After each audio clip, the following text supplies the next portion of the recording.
Voilà le résumé du message de ce matin, inspiré du livre de Matthieu chapitre 12, du verset 43 au verset 45.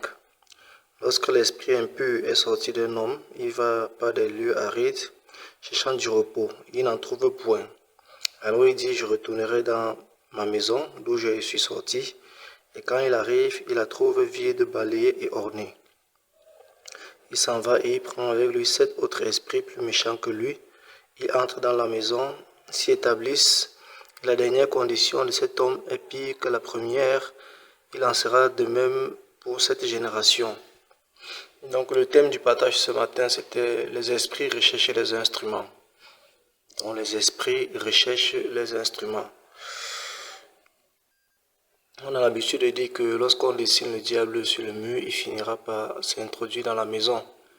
Et on sait très bien que il n'est pas autorisé d'emporter n'importe quoi, n'importe comment dans son domicile. Il faut connaître l'origine des choses avant de les ramener dans notre domicile, avant même de les mettre sur nous. Je parle des objets, je parle des pots de fleurs, je parle des tableaux, n'est-ce pas, des dessins, je parle des chaînes. Voilà, on ne va pas ramasser une chaîne et la mettre n'importe comment. On ne va pas ramasser une bague et la mettre n'importe comment. Parce qu'il y a une crainte, on a toujours tous eu ce sentiment-là, que voilà, en portant ces choses-là, il peut avoir des conséquences. Et ce n'est pas une illusion, ce n'est pas faux. C'est bien vrai, parce que s'il arrivait qu'une personne ramassait une chaîne qui était consacrée, n'est-ce pas, une chaîne qui a servi de protection, qui était utile, ou même une chaîne magique, un bracelet magique, un tableau magique, un vêtement, voilà, comme les vêtements qu'on utilise pour les services mystiques dans les danses spirituelles, dans les milieux religieux, dans les milieux exotériques comme les sectes. Ils ont des costumes, des vêtements, des ustensiles qu'ils utilisent pour les rituels, comme les marabouts, les charlatans, n'est-ce pas, les traditionalistes, les voyants. Ils ont les instruments qui ont été consacrés et qui veut dire donc qu'ils sont en lien avec des esprits. Voilà, puisque ces hommes travaillent avec des esprits, les instruments sont consacrés, n'est-ce pas, à ces esprits-là.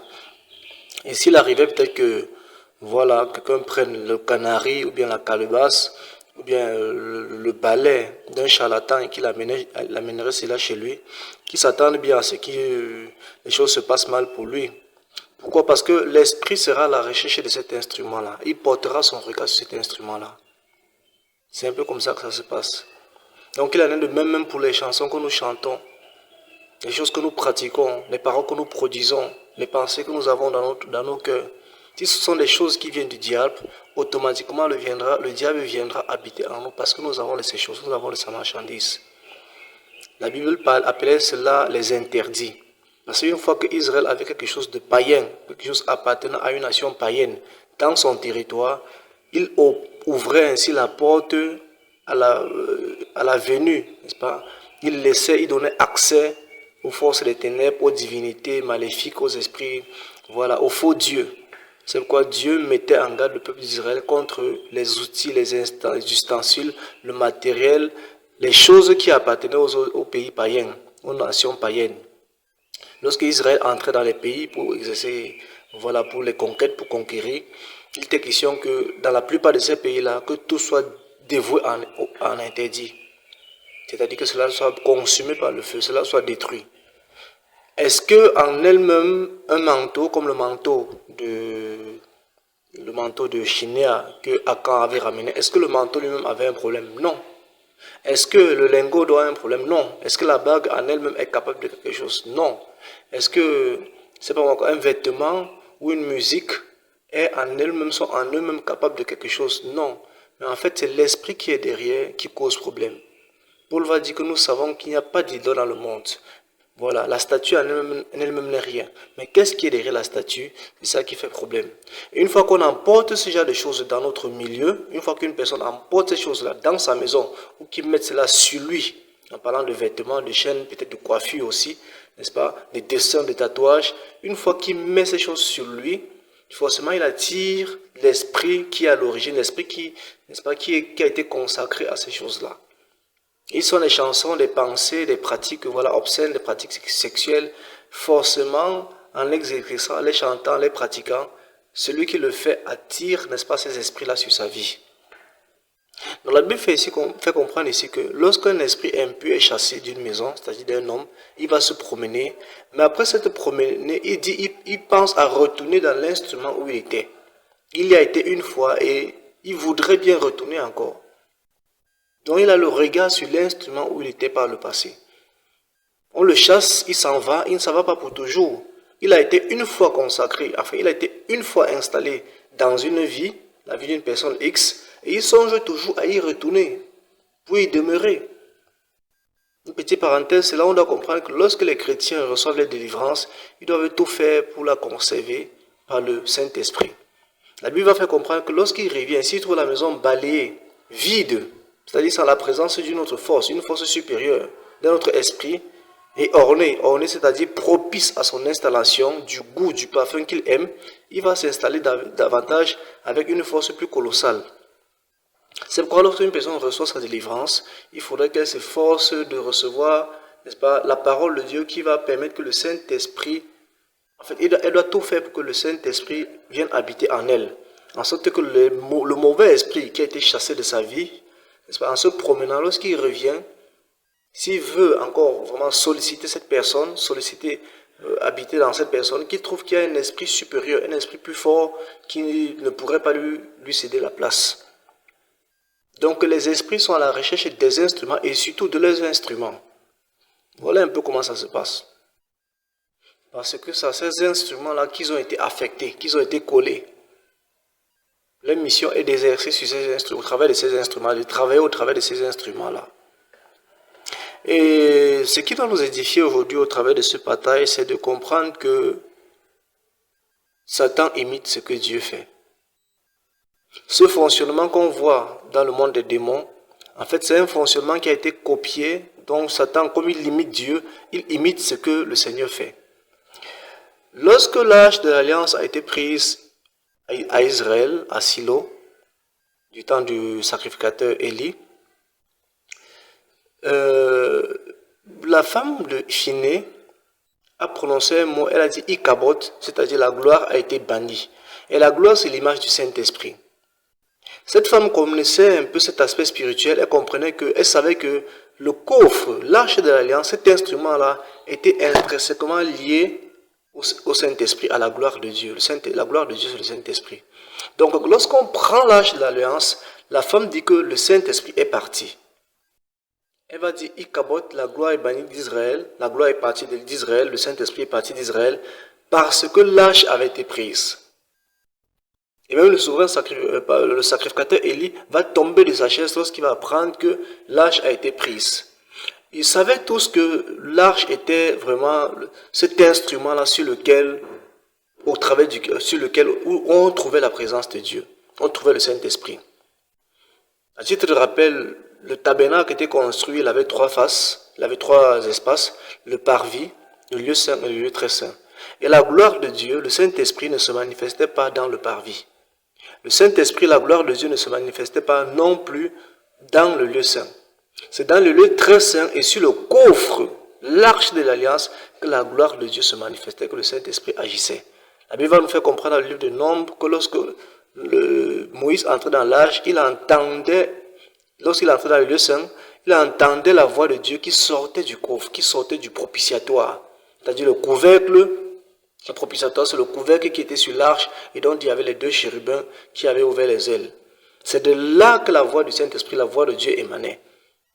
Donc les anciens savaient très bien que, les anciens d'Israël savaient très bien que, aussi longtemps qu'ils avaient l'arche de l'Alliance avec eux, ils avaient la présence de Dieu. Et nous allons lire un passage que nous avons eu à lire de temps à autre dans l'Assemblée. Ézéchiel chapitre 10 du verset 18. Verset 19, il va dire, « La gloire de l'Éternel se retira du seuil de la maison et se plaça sur les chérubins. » Verset 19, « Les chérubins déployèrent les ailes et s'élevèrent de la terre sous mes yeux quand ils partirent accompagnés des roues. Ils s'arrêtèrent à l'entrée de la porte de la maison de l'Éternel vers l'Orient et la gloire du Dieu d'Israël était sur eux. Les questions ici de la première année où le roi Nebuchadnezzar vient à Jérusalem. Il vient frapper Jérusalem. Il va juger et frapper le roi Joachim. Et la parole de Dieu nous fait comprendre qu'il va transporter l'arche de l'alliance et quelques instruments là à Babylone dans son pays pour aller les installer dans la maison de son Dieu. Voilà ce que le roi Nebuchadnezzar a eu à faire. Et pendant la même période, Dieu montre à Ézéchiel, n'est-ce pas, l'Ikabod qui s'était à nouveau manifesté sur la terre de Jérusalem ou en Israël de façon plus entière. Voilà un autre Ikabod qui s'était manifesté de nouveau. Donc, dès le moment où Nebuchadnezzar a porté l'arche à Babylone, Dieu ouvre les yeux du prophète Ézéchiel, il va lui faire voir ce qui se passe dans le spirituel. Et Ézéchiel va voir comment l'arche avait d'abord été ôtée, la gloire qui était le lieu saint, le lieu très saint, elle vient se placer d'abord à l'entrée de la maison.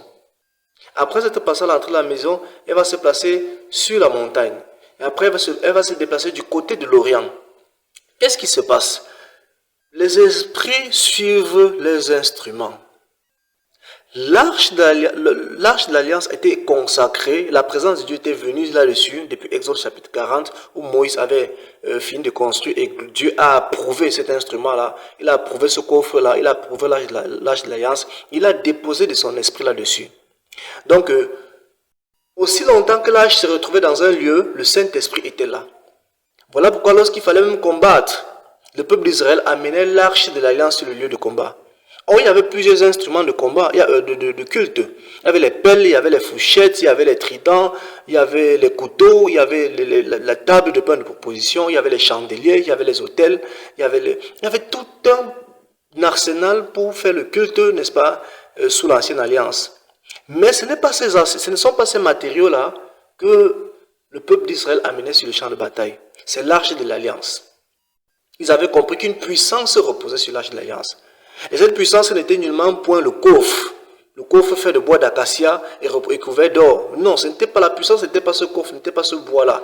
La puissance était cette gloire, ce Saint-Esprit qui était sur l'arche. Et c'est cela qui, une fois sur le champ de bataille, le Seigneur mettait en déroute l'ennemi, comme c'est décrit dans le livre d'Ésaïe là-bas. Donc, quand Nebuchadnezzar vient transporter l'arche, Dieu montre à Ézéchiel comment l'Esprit de Dieu s'élève. Et au fur et à mesure que l'arche se déplaçait, l'Esprit de Dieu avait les regards sur l'arche. Si, comme on le voit au verset 19, ça dit, les chérubins déployèrent les ailes et s'élevèrent de terre sous mes yeux quand ils partirent, accompagnés des roues. Ils s'arrêtaient à l'entrée de la porte de la maison de l'Éternel vers l'Orient. La gloire d'Israël était au-dessus d'eux. Pourquoi du côté de l'Orient? C'est le chemin que Nebuchadnezzar prenait pour aller dans son pays. Le pays de Babylone est à l'Orient d'Israël. Donc là, l'Esprit de Dieu avait le regard continuellement porté sur l'arche de l'Alliance, sur ce coffre-là, pendant son déplacement. Les esprits sont à la recherche des instruments. Et lorsque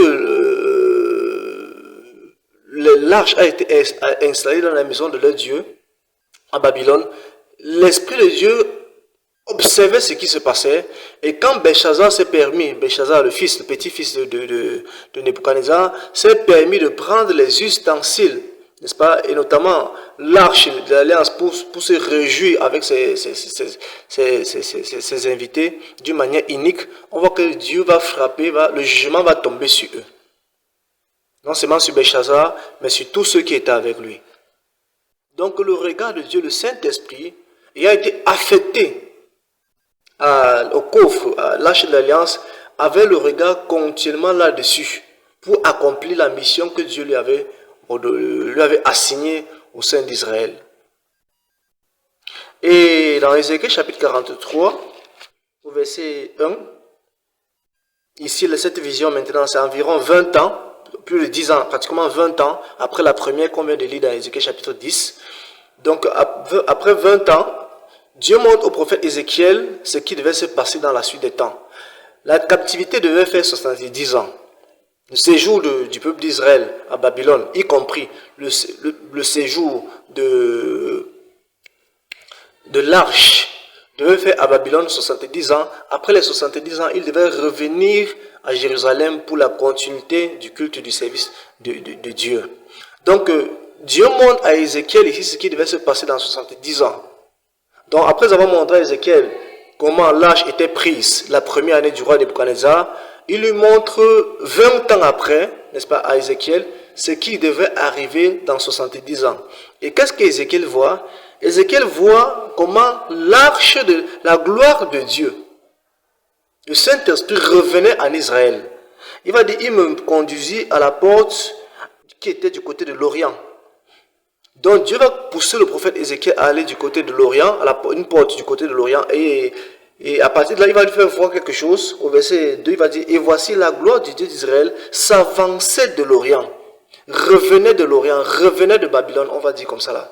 Pourquoi? C'est que prophétiquement sur le terrain, qu'est-ce qui se passait? L'arche était en train de revenir, l'instrument était en train de revenir, et l'Esprit de Dieu avait le regard continuel sur cet instrument-là. Il avait continuellement le regard sur cet instrument-là. Une petite parenthèse, vous savez que lorsque l'arche d'alliance a été transportée et posée dans la maison d'Obed, Obed a été puissamment béni. Parce que l'Esprit de Dieu est entré dans sa maison. Il a fait ce qu'il sait faire, il n'a que béni la maison d'Obed. En sorte que quand David a compris ça, il est allé seulement aller porter l'arche pour la mettre vraiment où ce serait le public, c'est-à-dire tout Israël en bénéficierait, en jurait le fruit, au lieu que ce soit uniquement une seule personne et sa famille qui en profite comme c'était le cas. Donc 20 ans après, Dieu montre au prophète Ézéchiel comment l'arche, la gloire, le Saint-Esprit devait revenir en Israël, revenir à Jérusalem. Pourquoi? Parce que le coffre, l'arche d'alliance, était en train de revenir. À partir du moment où Cyrus, le roi Cyrus, a déclaré que le peuple d'Israël et tous les captifs devaient retourner dans leur pays pour continuer à servir leur Dieu. Il va ordonner que l'arche de l'alliance même retourne à Jérusalem avec tous les instruments pour le culte de Dieu, pour le service de Dieu. Et l'arche de l'alliance étant un instrument de Dieu, étant un instrument du Saint-Esprit, l'Esprit de Dieu portait le regard là-dessus, aussi longtemps que le peuple revenait de la captivité. Le peuple revenait de Babylone, c'est-à-dire de l'Orient, pour venir à Jérusalem. L'Esprit de Dieu en même temps revenait en Israël. Et c'est ce que Dieu montre ici au prophète Ézéchiel. Au verset 4, il va dire, la gloire de l'Éternel entra dans la maison par la porte qui était du côté de l'Orient. De la même manière, de même chemin qu'il a pris pour sortir, n'est-ce pas, que le Saint-Esprit a pris pour sortir, c'est le même chemin qu'il reprenait pour revenir. Au verset 5, il va dire, alors l'Esprit m'enleva et me transporta dans le pavis intérieur, et voici la gloire de l'Éternel remplissait la maison. Dieu montre au prophète Ézéchiel comment, après que Nebuchadnezzar eut cassé, n'est-ce pas, la maison de Dieu, détruit Jérusalem, détruit le temple de Jérusalem, le temple de Dieu, comment les choses devaient être reconstruites. Comme ça va se faire évidemment avec Zorobabel, avec Esdras et avec Josué et tous ceux-là qui âgés, tous ceux-là qui ont travaillé pour la reconstruction du temple. Dieu avait montré déjà, on va dire 50 ans avant, au prophète Ézéchiel, comment cela devait se manifester. Donc, qu'est-ce que nous devons comprendre? Nous devons comprendre que l'Esprit de Dieu porte le regard sur ses instruments. Lorsque Dieu assigne, Dieu donne une tâche, n'est-ce pas, à son onction. Lorsque Dieu dépose son onction à un lieu, son esprit à un lieu pour exercer une mission, l'Esprit de Dieu veille toujours à accomplir cette mission aussi longtemps qu'il demeurera en ce lieu. Il portera son regard sur les instruments. Et nous devons comprendre qu'aujourd'hui, l'instrument n'est plus le coffre. Les instruments ne sont plus les fourchettes, ne sont plus les pelles, ne sont plus les couteaux. Bref, ce ne sont plus des objets. Les véritables instruments de Dieu aujourd'hui, ce sont les hommes. Donc, lorsque Dieu a déposé son esprit sur un homme pour accomplir une mission, bien même quand cet homme décède, le Saint-Esprit ne retourne pas à Dieu. La vision de Dieu est une vision perpétuelle jusqu'à la fin des temps. Donc l'esprit qui a été décrété, l'onction qui a été libérée, la grâce qui a été décrétée par le Seigneur et qui a été déposée sur la vie d'un homme pour une mission, elle demeurera sur la terre, elle demeurera sur la terre jusqu'à ce que notre Seigneur revienne. C'est pourquoi lorsque Élie avait l'onction, la puissance de l'esprit qu'il avait reçu, il était appelé à être un restaurateur, n'est-ce pas, pour Israël, la nation tout entière. Lorsqu'il est décédé, enfin, lorsqu'il a été ôté, on va dire comme ça, l'esprit n'est pas retourné avec lui. Son onction n'est pas retournée avec lui. Et l'onction, l'esprit est resté en Israël pour continuer la mission qui lui avait été assignée. D'assister Israël, n'est-ce pas, de crier au sein d'Israël, de crier contre l'idolâtrie, de reconstruire, de rebâtir, de planter.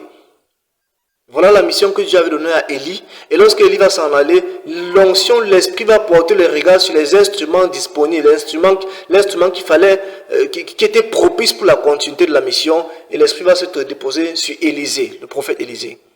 Et on va voir qu'il en sera ainsi année après année, décennie après décennie, siècle après siècle, jusqu'à l'époque de Jean.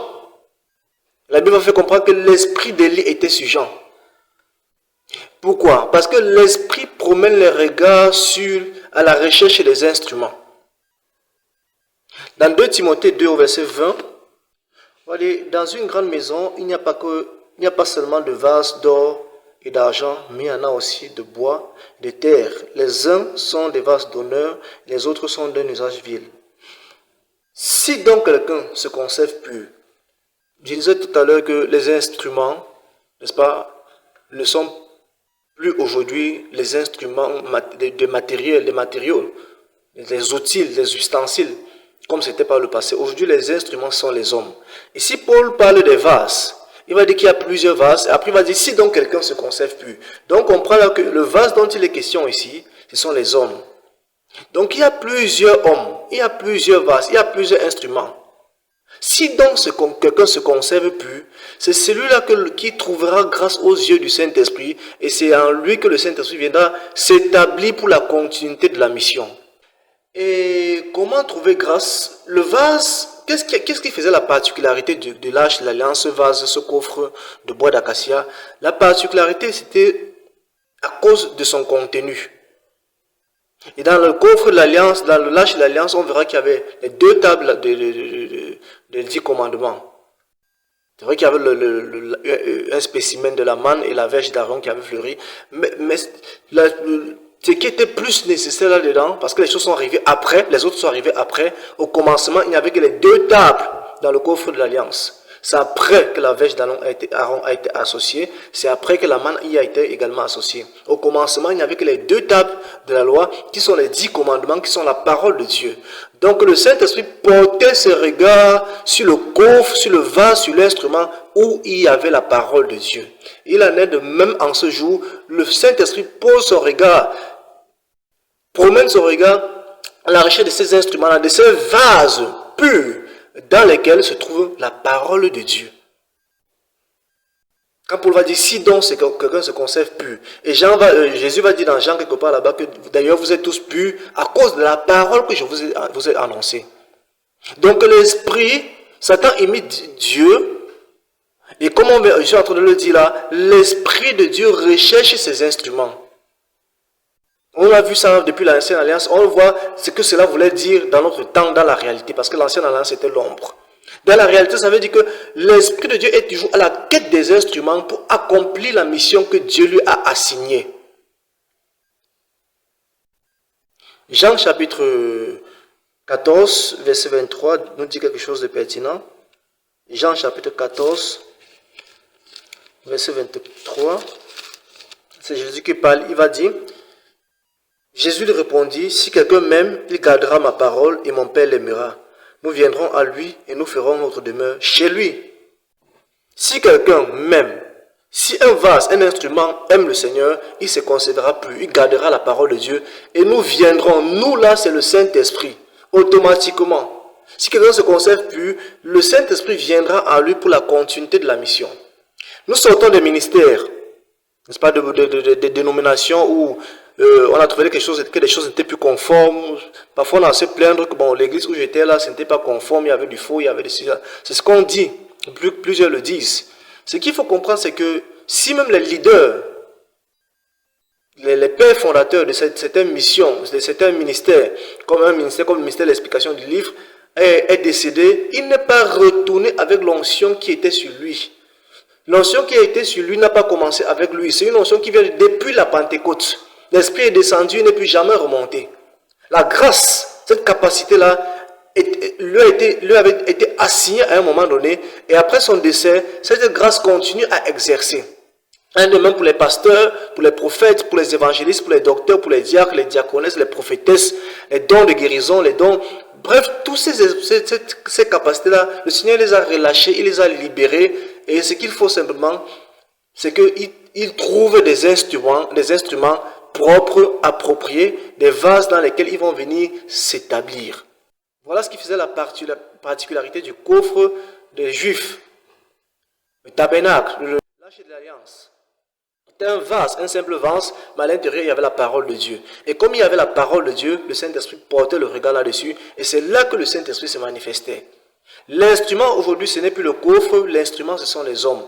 S'il y a en nous, en toi et en moi, la parole de Dieu, si nous la conservons, nous la gardons, on trouvera grâce devant le Seigneur, et le Saint-Esprit viendra s'établir en nous et il travaillera. Comme on vient de le lire dans Jean, nous viendrons en lui et nous nous ferons connaître à lui. Là, ça parle déjà de la manifestation du Saint-Esprit dans la vie d'un homme.